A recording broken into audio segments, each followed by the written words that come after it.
Finally ভিডিওটা নিয়ে চলে আসলাম। আসসালামু আলাইকুম, হোপফুলি সবাই ভালো আছেন, আমিও আলহামদুলিল্লাহ অনেক ভালো আছি। এখানে দেখা যাচ্ছে 4 লিটার দুধ যেটা পাঠানো হয়েছে আমার নানি শাশুড়ির বাসা থেকে। আর এই যে আতাফলগুলো, এগুলো সেখান থেকেই পাঠানো হয়েছে। গাছের আতাফল, অবশ্য আতাফল তো গাছেরই হবে, যে কোনো ফলই গাছের, কিন্তু এগুলো নিজেদের গাছের, সো কোনো ফরমালিন দেওয়া নাই, এটাই বোঝানো হয়েছে। মাশাআল্লাহ, দুধগুলো এত ইয়াম্মি, অনেক বেশি ঘন। এখনকার দুধে তো কোনো ভেজাল ছাড়া দুধই পাওয়া যায় না। আর এখনকার যে কেনা দুধগুলো, সেগুলোতে তো বেশিরভাগই দেওয়া হয় পানি তো দেওয়াই হয়, তার উপরে দামও 80 টাকা কেজি হয়ে গেছে এখন। সে যাই হোক, আতাফল তো দিয়েছে, কিন্তু সবগুলো আতাফল কিন্তু কাঁচা, এগুলো এখনো খাওয়ার পরিস্থিতিতে নাই। খাওয়ার জন্য এগুলোকে পাকাতে হবে, আর সেই জন্য সবগুলো আতাফল এখন আমরা প্যাকেট করে রেখে দিয়েছি একটা ছোট্ট কম্বলের ভিতরে। কম্বলটা ছিল আলমারির ভিতরে। এখন যে কাজটা হবে আমাদের, সেটা আমরা প্রতিদিন চেক করব আতাফলগুলো পেকেছে কিনা। এখানে আমরা বলতে বুঝিয়েছি আমি আর আপনারা যারা দেখছেন তারা। আজকে ফার্স্ট দিন, বের করে দেখা হচ্ছে আতাফলগুলো পেকেছে কিনা। একটুকু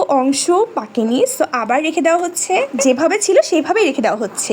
1.5 সেকেন্ডে আমরা দেখবো আতাফলগুলো পেকেছে কিনা। আসুন দেখা যাক। হ্যাঁ, আজকে একটা আতাফল কিছুটা অংশ পেকেছে, এটা আর 2 দিন রাখলে অলমোস্ট পেকে যাবে। বাকিগুলো কিন্তু এখনো পাকেনি, এখনো শক্ত আছে, সো এগুলোকে আবার ঢুকে রাখছি। এইদিকে আমি ওইটাই দেখছিলাম যে এটা কতটুকু পেকেছে বা ভালোভাবে আদৌ পেকেছে কিনা, আবার রাখতে হবে কিনা, নাকি আজকে খাওয়া যাবে, এটাই দেখছিলাম। ভালোভাবে চেক করে দেখলাম এখনো ভালোভাবে পাকেনি, এটা আর একদিন পরে খাওয়া যাবে। এই যে তুলে রাখা হচ্ছিল, আপনারা মেবি আমার ভয়েসের পাশাপাশি আরো একটা কিউট ভয়েস শুনছেন। আমার 3 মাসের বাচ্চাটাও কিন্তু ভয়েস দেওয়ার চেষ্টা করছে।